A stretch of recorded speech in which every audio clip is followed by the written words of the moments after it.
இன்னைக்கு நம்ம விசேஷமாக உங்களுடைய குடும்பத்திற்காக, நம்முடைய குடும்பங்களுக்காக எதற்கு ஜெபம் பண்ண போகிறோன்னா, குடும்பங்களின் ஆவிக்குரிய காரியங்களுக்காக ஜெபிக்க போகிறோம். போன வாரம் நம்ம சந்தித்த போது குடும்பத்தில் இருக்கிற பல பிரச்சனைகளுக்காக ஜெபம் பண்ணோம். எல்லாம் உலக பிரகாரமான பிரச்சனைகள், அது ஒரு பக்கம் இருக்கட்டும். இன்றைக்கு நம்ம ஜெபிக்க போகிறது குடும்பங்களுக்கான ஆவிக்குரிய வளர்ச்சிக்கான காரியங்களுக்காக ஜெபிக்க போகிறோம். பிரதானமான ஜெபம் இதுக்கு தான். கர்த்தர் இந்த கடைசி காலத்தில் தம்மை நேசிக்கிற தம்முடைய பிள்ளைகளுக்கு குடும்பமாகவும் தனித்தனியாகவும் பல வாக்குத்தத்தங்களை கொடுத்திருக்கிறார். மாத்திரம் இல்லை, பல வரங்களை வாக்கு பண்ணி இருக்கிறார். தம்முடைய வல்லமையை வாக்கு பண்ணி இருக்கிறார். நித்திய ஜீவனை வாக்கு பண்ணி இருக்கிறார். ஆவிக்குரிய வாழ்க்கையில் நல்ல கனிகளை கொடுக்க வேண்டும் என்று கர்த்தர் விருப்பம் வைத்திருக்கிறார். கனிகொடாத மரம், கனிகொடாத மனிதன், கனிகொடாத குடும்பம், கனிகொடாத சபை, கனிகொடாத ஊழியம் எது ஒன்றும் கர்த்தருக்கு முன்பாக நிலைப்பதில்லை. முதல்ல நமக்கு நல்ல கனிகள் பெருகணும். கனிகள் என்றால் என்ன? கர்த்தர் எந்த நோக்கத்திற்கு உங்களை இந்த பூமியில் கொண்டு வந்தாரோ அந்த நோக்கத்தை நிறைவேற்றுவது. ஒரு விதையை போடும்போது நமக்கு ஒரு நோக்கம் இருக்கிறது. இந்த விதை இந்த கனியை தரணும், இந்த அளவிலே தரணும், இந்த காலத்திலே தரணும் என்று 3 நிபந்தனைகளை நம்ம வச்சிருக்கிறோம். கனிகள் என்றால் விளைச்சல்களை குறிக்கிறது. ஒருவன் ஒரு விதையை விதைக்கும் போது ஒரு எதிர்பார்ப்போடு தான் விதைப்பான். வளர்ந்தா வளரட்டும், இல்லாவிட்டால் போட்டுன்னு யாரும் விதைக்க மாட்டாங்க. வளர்ந்துரும் என்று தான் அதை விதைப்பார்கள். விதைக்கும் பொழுது ஒரு நோக்கம் வைத்து தான் விதைக்கிறார்கள். அதே போல தான் கர்த்தர் இந்த பூமியிலே நம்மை கொண்டு வந்து நாட்டினதில் ஒரு நோக்கம் இருக்கும். அந்த நோக்கத்தை கொடுப்பதற்கு பேர் தான் கனி கொடுத்தல் என்று சொல்லுகிறோம். நல்ல கனி கொடாத மரம் எல்லாம் வெட்டுண்டு அக்கினியிலே போடப்படும் என்று கர்த்தருடைய வேதத்தில் சொல்லுகிறது. அதில் பாருங்க, வெறும் கனி கொடுப்பது மாத்திரம் இல்லை, நல்ல கனிகளை கொடுப்பது. சில சமயங்களில் பார்த்தீங்கன்னா சில மரங்கள் கனி கொடுத்து விடும். ஒரு ஆப்பிள் மரம் இருந்துச்சுன்னா ஒரு விதை போடுறீங்க, உங்களுடைய எதிர்பார்ப்பு இதில் ஆப்பிள் பழங்கள் வரணும்னு சொல்லி. அப்போ ஆப்பிள் தன்னுடைய கனியை கொடுத்துரும். ஆனால் வெட்டி பார்த்தா அது நல்ல கனியாக இருக்காது. கனியும் கொடுக்கணும், அது நல்ல கனியாகவும் இருக்கணும், அது ஏற்ற வளர்ச்சி உள்ளதாகவும் இருக்கணும். ஒரு விதையை போட்டு ஒரு மரத்தை நம்ம வளர்த்து அதற்கு பல பிரயாசங்களை செய்து ஒரே ஒரு கனியை கொடுத்துச்சுன்னா எப்படி இருக்கும்? அப்போ குறிப்பிட்ட அளவு கனியும் கொடுக்கணும், அது நல்ல கனியாகவும் இருக்கணும், கனி கொடுக்கணும். இதெல்லாம் கர்த்தர் வைத்திருக்கிற நிபந்தனைகள். இப்படி நல்ல கனிகளை கொடாத தேவன் எதற்கு நம்மை படைத்தாரோ, ஒரு குடும்பத்தை கொடுத்தாரோ, அதனுடைய பலனை கொடுக்காவிட்டால் அது எதுவாயிருந்தாலும் கர்த்தருடைய கண்கள் முன்பாக நிலைப்பதில்லை. நல்ல கனி கொடாத மரம் எல்லாம் வெட்டுண்டு அக்கினியிலே போடப்படும். ஒரு முறை ஒரு தோட்டத்தின் எஜமான் தோட்டத்தின் வழியாக கடந்து வந்தான். கர்த்தருடைய வேதத்தில் சொல்லுது. அப்போது திராட்சை கொடிகளுக்கு நடுவில் ஒரு அத்தி மரம் இருக்கிறது. அந்த அத்தி மரம் ரொம்ப நாளாக வளர்க்கப்படுகிறது. அவர் பார்த்தாரு, பல வருடங்களாக அந்த அத்தி மரம் வளர்ந்து பெருகி இருக்கிறது. ஆனால் இதுவரைக்கும் அதில் ஒரு பழத்தை கூட நம்ம பறிச்சதில்லை. இந்த மரம் இப்படியே இருந்தால் அது நிலத்தை கெடுத்து விடும். நிலத்தில் இருக்கக்கூடிய சத்து சாரெல்லாம் உறிஞ்சிக்கொள்ளும். மற்ற பயிர்களுக்கு போகிற அந்த சத்தும் சாரமும் அதனுடைய வேர்களுக்கு போகும். ஆனால் அதற்கு ஏற்ற கனி அதில் இல்லை. அதனால் தோட்டக்காரனை அழைத்து, இந்த மரம் ஏன் இங்கே இருக்கணும், இந்த மரத்தை வெட்டி போடு என்று சொன்னான். அப்போது அந்த எஜமானிடத்திலே அந்த வேலையாள் சொன்னதாக வேதம் சொல்லுகிறது, எனக்கு 1 வருஷம் அவகாசம் கொடுங்க, இந்த மரத்தை சுற்றிலும் கொத்தி எரு போட்டு தண்ணீர் பாய்ச்சி விசேஷ கவனத்தை நான் செலுத்துவேன். கனி கொடுத்தாலும் சரி, கனி கொடுக்காவிட்டாலும் சரி, இந்த மரம் இந்த வருஷம் இருக்கட்டும் என்றான். அது மாதிரியே நல்ல கனிகளை கொடுக்க வேண்டும் என்பது தான் கர்த்தருடைய எதிர்பார்ப்பு. அப்போ ஆவிக்குரிய கனி என்பது ஆளுக்காள் வித்தியாசப்படும். கர்த்தர் உங்களை கொண்டு வைத்திருக்கிற சித்தம், நீங்கள் இதை செய்யணும் என்று கர்த்தர் என்ன வச்சிருக்கிறாரோ அந்த சித்தம்தான் நமக்கான நம்முடைய கனி. அதை நம்ம தேடணும். அதற்கு உதவி செய்யத்தான் பரிசுத்த ஆவியானவர் நம்ம கூட இருக்கிறார். இப்போ நம்முடைய குடும்பங்கள் கர்த்தர் முன்பாக நிலைக்கணும், நித்திய ஜீவனை சுதந்திரிக்கணும், தேவனுடைய பிரியத்தை பெற்றுக்கொள்ளணும், கர்த்தர் வேலியடைத்து பராமரிக்கணும் அப்படின்னு நீங்கள் நினச்சிங்கன்னா நீங்கள் கனி கொடுக்கிற மரமாக இருக்கணும். கனி கொடுக்கிற மரத்தை சுற்றி தான் வேலி போடுவாங்க, கனி கொடுக்கிற மரத்தை சுற்றி தான் பாதுகாப்பை ஏற்படுத்துவாங்க. கனி கொடுக்கிற மரத்தின் மேலே தான் கவனம் வைப்பார்கள். ஆகவே இன்னைக்கு நீங்களும் உங்கள் குடும்பமும் நல்ல கனிகளை கொடுக்கும்படி ஆவியானுடைய கிருபைகளுக்காக மன்றாட போகிறோம். மாத்திரல்ல, அந்த கனிகளை கொடுப்பதற்காக கர்த்தர் வரங்களை நமக்கு தந்திருக்கிறார். நம்ம எப்படிலாம் கர்த்தருக்கு பயன்படணும் அப்படிங்கிற வரங்கள். இந்த வரங்கள் நம்முடைய வயதானவர்களுக்கு இருக்குது, வாலிபர்களுக்கு இருக்குது, ஊழியம் செய்கிற எல்லாருக்கும் இருக்குது, ஏன் குழந்தைகளுக்கு கூட இருக்குது. அப்போ நீங்கள் யாதொரு வரத்திலும் குறைவில்லாதவர்களாக கர்த்தருக்குள் வளர்ந்து பெருகி கர்த்தர் உங்களை இந்த பூமியில் நாட்டினதின் நல்ல கனிகளை கொடுக்கும்படிக்கு இப்போ நம்ம தலைகளை தாழ்த்தி ஜெபம் பண்ண போகிறோம். ஒருவேளை நீங்கள் சின்னதும் பெரிதுமான ஊழியத்தை செய்கிற தேவனுடைய பிள்ளைகளாக இருந்தால் ஊழியத்திலும் நற்கனிகள் பெருகும்படிக்கு கர்த்தருடைய கரத்தில் உங்களை ஒப்பு கொடுத்து ஜெபம் பண்ண போகிறீங்க. நாம் எல்லாம் தலைகளை தாழ்த்தலாம், கர்த்தரை நோக்கி காத்திருக்கலாம். முடிந்தவர்கள் முழங்கால் படியிட்டு கொள்ளுங்கள். குடும்பமாக இருக்கிறவங்க நீங்கள் காத்திருந்து ஜெபம் பண்ணுங்க. கர்த்தரை உங்களுடைய கண்கள் முன்பாக கொண்டு வாருங்கள்.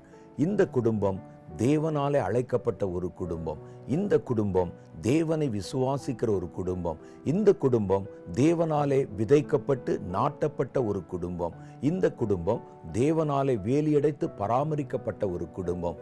கர்த்தர் முத்திரையிடப்பட்ட கிணறின் நடுவிலே, மறைவிக்கப்பட்ட நீரூற்றின் நடுவிலே உலாவுகிற தேவனாக தம்மை வெளிப்படுத்துகிறார். கர்த்தருடைய ஆவியானவர் இப்பொழுது உங்கள் குடும்பத்தின் நடுவிலே இறங்கி விட்டார். கர்த்தருடைய ஆவியானவர் இப்பொழுது முழங்கால் படியிட்டிருக்கிற உங்கள் நடுவிலே அசைவாடி கொண்டிருக்கிறார். இதோ இந்த தோட்டத்தினுடைய எஜமான் வந்து விட்டார். நல்ல கனிகளை நீங்கள் கொடுக்கும்படிக்காக கர்த்தர் உங்களுக்கு நல்ல உரங்களையும் நல்ல வரங்களையும் நல்ல அபிஷேகத்தையும் பலத்தையும் தந்து ஆசீர்வதிக்க விரும்புகிறார். தேவன் எதிர்பார்க்கிற கனிகள் அது நல்ல கனியா இருக்கணும், அது நிறைந்த கனியாக இருக்கணும், அது பயன்படுத்துகிற கனியாக இருக்கணும். இவைகள் எல்லாவற்றினுடைய அடிப்படையிலே நற்கனிகளை கொடுக்கும்படி உங்கள் குடும்பங்களை கர்த்தர் ஆசீர்வதிக்க விரும்புகிறார். கர்த்தர் உங்களுக்கென்று வாக்குத்தத்தம் பண்ணியிருக்கிற வரங்கள், கர்த்தர் உங்களுக்கென்று வாக்குத்தத்தம் பண்ணியிருக்கிற வல்லமைகள், நீங்கள் ஆவிக்குரிய வாழ்க்கையில விசுவாசத்துல பலுகி பெருகுவதற்காக தேவன் கொடுத்திருக்கிற எல்லா நன்மைகளையும் இன்றைக்கு உங்களுடைய குடும்பம் ஒன்றும் குறைவில்லாமல் சுதந்திரித்துக் கொள்ள கர்த்தர் உங்களுக்கு மேன்மை பாராட்டும்படி அனுக்கிரகம் செய்யும்படிக்காக இறங்கி இருக்கிறார். தேவ அபிஷேகம் உங்களை நிரப்புகிறது. கர்த்தருடைய ஆவியானவர் உங்கள் மேலே இப்பொழுது அசைவாடுகிறார். உங்களில் அநேகர் தேவனுடைய பிரசன்னத்தை உணர்கிறீர்கள். நீங்கள் மனப்பூர்வமாக தேவனை தேடினீர்கள். கர்த்தர் சொல்லுகிறார், உன் அருகில்தான் நான் இருக்கிறேன் என்று. நீங்கள் வலப்புறம் இடப்புறம் வழி என்று தெரியாமல் காத்திருந்த நேரத்தில் பேசின அதே குரல் இப்பொழுது உங்களோடு கூட பேசுகிறது. பெற்றுக்கொள்வாயாக என்று சொல்லுகிறது, கனி கொடுப்பாயாக என்று சொல்லுகிறது. அந்த வார்த்தைகள் தான் நம்மை உயிர்ப்பிக்கிற வார்த்தைகள். அந்த வார்த்தைகள் தான் நம்மிடத்திலே உருவாக்குகிற வார்த்தைகள். கனியற்ற செத்த கிரியைகளை அது மடங்கடிக்கிறது.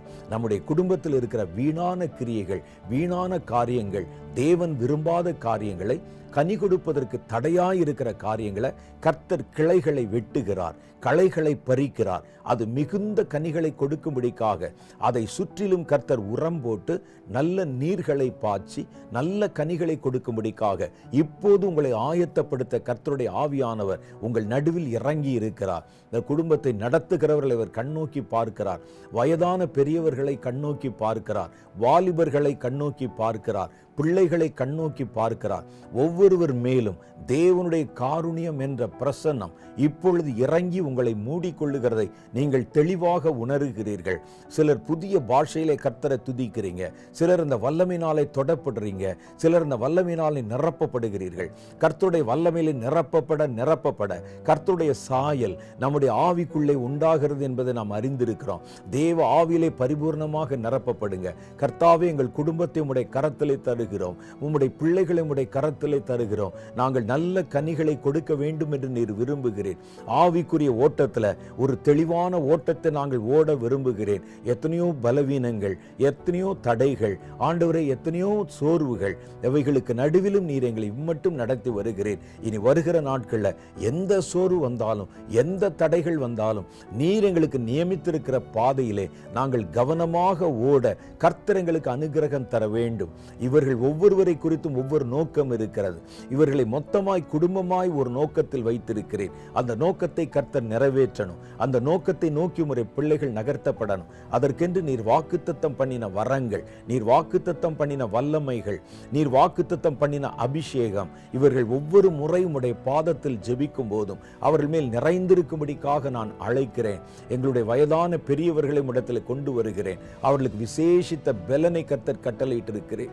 அவர்கள் நீர்க்கால்களின் ஓரங்களில் நடப்பட்டு எல்லா காலத்திலும் கனி கொடுக்கத்தக்கதாக நீர் அவர்களுக்குள்ளே நல்ல கனிகளை பெருக பண்ணுவீராக. சோர்வுகளை மாற்றுவீராக, அசதிகளை மாற்றுவீராக. நீர் கொடுத்த வாக்குத்தத்தத்தின்படி சொப்பனத்தின் மூலம் உம்முடைய பிள்ளைகளோடு உம்முடைய வார்த்தைகளையும் இனி வருகிற காரியங்களையும் நீர் வெளிப்படுத்தி பேசுவீராக. அவர்களை பயன்படுத்தும் ஆண்டவரே, அவர்கள் நல்ல கனிகளை கொடுக்கணும், கர்த்தருக்கு கனி கொடுக்கணும். அவர்கள் இந்த முதிர்ந்த வயதிற்குள் வருவதற்கு முன்பு தன்னுடைய குடும்பத்திற்கு எவ்வளவு உழைத்து விட்டார்கள், தங்களுடைய காரியங்களுக்கு எவ்வளவோ அலைந்து விட்டார்கள். இப்போ கர்த்தருக்கென்று ஓடுகிற, கர்த்தருக்கென்று கனி கொடுக்கிற ஒரு காலம். தேவனே, உம்முடைய பிள்ளைகளை கர்த்தர் பலப்படுத்தும், நீடி ஆயுளை தந்தருளும். கர்த்தருக்கென்று கனி கொடுக்கத்தக்கதான பலவீனங்கள் எல்லாவற்றையும் மறைந்து போக பண்ணி உம்முடைய பூரண பலத்தினாலே நிரப்பியறலும். குடும்பத்தை நடத்துகிறவர்களை உம்முடைய பரிசுத்த கரங்களிலே தருகிறேன். அவர்களுக்கு எத்தனையோ பொறுப்புகள், எத்தனையோ அலைச்சல்கள், எத்தனையோ வேலைகள், எத்தனையோ போராட்டங்கள் இருந்த போதிலும் ஆண்டவரே, தங்களுடைய ஆவிக்குரிய வாழ்க்கையை மாத்திரம் அவர்கள் அலட்சியமாய் நினைத்து விடாமல் ஏற்ற நேரங்களை கர்த்தருக்கென்று ஒப்பு கொடுத்து அந்தி சந்தி மத்தியான நேரங்களை உம்மை தேடி கர்த்தாவே, நீர் அவர்களுக்கென்று வைத்திருக்கிற நல்ல நம்பிக்கைகளையும் நல்ல வரங்களையும் சுதந்திரித்து உமக்கு ஏற்ற கனிகளை கொடுக்கும்படி அவர்களை நீர் ஆசீர்வதியும். அவருடைய வேர்களை கர்த்தர் பலம் பண்ணி அருளும். அவர்களுக்குள்ளே கர்த்தர் வைத்திருக்கிற நல்ல நம்பிக்கையை, நல்ல விசுவாசத்தை உறுதி பண்ண கர்த்தருடைய ஆவியானவர் அவர்களுக்கு அனுகிரகம் செய்திருளும். அவர்கள் செய்யத்தக்கதான வேலைகளை அவர்களுக்கு கற்பித்தருளும். நீர் எதிலே மகிழ்ச்சி அடைவீர் என்பதை அவர்களுக்கு சுட்டி காண்பித்தருளும். தேவன் செய்ய நினைத்த காரியம் உடைய பிள்ளைகளின் வாழ்க்கையில தடையில்லாம நிறைவேறணும். குடும்பத்திற்கு அலைஞ்சிருக்கிறாங்க, எதிர்காலத்திற்காக ஓடி இருக்கிறாங்க. இது மாத்திரம் போதாது, உமக்கு கனி கொடுக்கணும். அந்த எண்ணத்தை அவர்களுக்குள்ளே ஆழமாய் உறுதிப்படுத்தி அருளும். எங்கள் வாலிபர்களை நினைக்கிறோம். குடும்பத்தில் இருக்கிற வாலிபர்கள் மேல தேவனுடைய கிருபை தங்கட்டும் ஆண்டவரே. வாலிபர்கள் எழும்பி சிலம்பம் பண்ண கடவர்கள் என்று வேதத்தில் எழுதியிருக்கிறதே. எங்கள் வாலிபர்கள் கர்த்தருக்கென்று எழும்பட்டும். எங்கள் வாலிபர்கள் கர்த்தருக்கென்று, அவர்களுக்கென்று நியமிக்கப்பட்ட ஓட்டத்தை தெரிந்து கொள்ளட்டும். அவர்களுக்கென்று கர்த்தர் வைத்திருக்கிற, வாக்குத்தத்தம் பண்ணி இருக்கிற எந்த வரத்தையும் அவர்கள் விட்டுவிடாமல் எல்லா வரங்களினாலும் நிரப்பப்பட்டவர்களாக, வைராக்கியத்தின் ஆவிலே நிரப்பப்பட்டவர்களாக கர்த்தருக்கென்று புறப்பட கனி கொடுக்க எங்கள் வாலிபர்களை கர்த்தர் பலப்படுத்தி அருளும். வாலிப பிள்ளைகளை கர்த்தர் ஆசீர்வதித்து அருளும். அவர்கள் கையிட்டு செய்யத்தக்கதான ஊழியங்களை கர்த்தர் பலப்படுத்தி அருளும். குழந்தைகளை உடைய பாதத்திலே தருகிறோம். பிள்ளைகளுக்கும் உடைய வாக்குத்தத்தம் இருக்கிறது. பிள்ளைகள் மேலும் உடைய அதிகாரம் இருக்கிறது. அவர்கள் உம்மில் வேர் பற்றி வளர இந்த சிறு பிராயத்திலிருந்தே கர்த்தரை குறித்து அறிகிற அறிவிலும் பயத்திலும் ஞானத்திலும் வளர்ந்து பெருக அவர்களை கர்த்தருடைய ஆவியானவர் ஆசீர்வதிக்கும்படிக்காக மன்றாடுகிறேன். இந்த குடும்பத்திலே கர்த்தருடைய ஊழியத்தை செய்கிறவர்கள், சின்னதோ பெரிதோ ஊழியங்களை செய்கிற யார் இருந்தாலும் ஆண்டவரே, அவர்களை நல்ல வரங்களினாலே நிரப்பியறலும். அவர்களுக்கு என்று நியமிக்கப்பட்ட ஓட்டத்திலே ஓட கிருபை தாரும். கர்த்தருடைய சித்தம் இன்னதென்று உணர்ந்து கொண்டு அந்த பாதையிலே ஓடி நல்ல கனிகளை கொடுக்க நீர் அவர்களை பலப்படுத்தி அருளும். இந்த வாரத்திலே உம்முடைய பிள்ளைகளுக்குள்ளே தேவனுடைய கிருபையும் அனலும் அக்னியும் வல்லமையும் கொழுந்து விட்டு எரியணும். அது கர்த்தருடைய வருகை வரைக்கும் நீடித்து அவர்களுக்குள்ளே எரிந்து நல்ல கனிகளை கொடுக்க அவர்களை பலப்படுத்தணும். குடும்பத்தை கர்த்தருடைய கரத்திலே ஒப்பு கொடுக்கிறேன். பிள்ளைகள் மேல் தேவ ஆசீர்வாதம் தங்குவதற்காக ஜெபிக்கிறேன். ஒருவேளை இந்த குடும்பத்தில் வெவ்வேறு விதமான பிரச்சனைகள் இருந்தாலும், கடன் தொல்லைகள், வியாதிகள், ஆண்டவரே வேதனைகள், உபத்திரவங்கள் எது இருந்தாலும் ஆண்டவரே, உம்முடைய பிள்ளைகள் முதலாவது தேவனுடைய ராஜ்யத்தையும் அவர் நீதியும் இன்றைக்கு தேடி இருக்கிறாங்க. ஆகவே அவைகள் எல்லாவற்றையும் கர்த்தர் நிவர்த்தி செய்து விட்டீர் என்று அறிந்து உம்முடைய நாமத்திற்கு நான் மகிமை செலுத்துகிறேன். அது அப்படியே ஆகும்படிக்காக இந்த குடும்பங்களை உம்முடைய கரத்திலே ஒப்பு கொடுத்து ஜெபிக்கிறேன். நீர் தொடர்ந்து அவர்களை பொறுப்பிடும், வழிநடத்தி ஆசீர்வதியும். கனியுள்ள குடும்பங்களாக, கர்த்தருக்கு பயன்படுகிற குடும்பங்களாக எங்கள் ஒவ்வொருவரையும் மாற்றியருளும். இயேசுவின் நாமத்திலே என் ஜெபத்தை ஏற்றுக்கொள்ளும் எங்கள் பிதாவே. ஆமேன், ஆமேன். கர்த்தரிடத்திலே நம்முடைய குடும்பத்தை ஒப்பு கொடுத்து ஜெபிச்சிருக்கிறோம். குடும்பம் கர்த்தருக்கு பயன்படணும். சமுதாயத்துக்கு பயன்படுதோ, குடும்பத்துக்கு பயன்படுதோ, தேசத்துக்கு பயன்படுதோ, அதெல்லாமே ரெண்டாம் பட்சம்தான். ஆனால் முதல் காரியம் கர்த்தருக்கு பயன்படணும். அப்போ இதற்காக நம்ம ஜெபித்திருக்கிறோம்.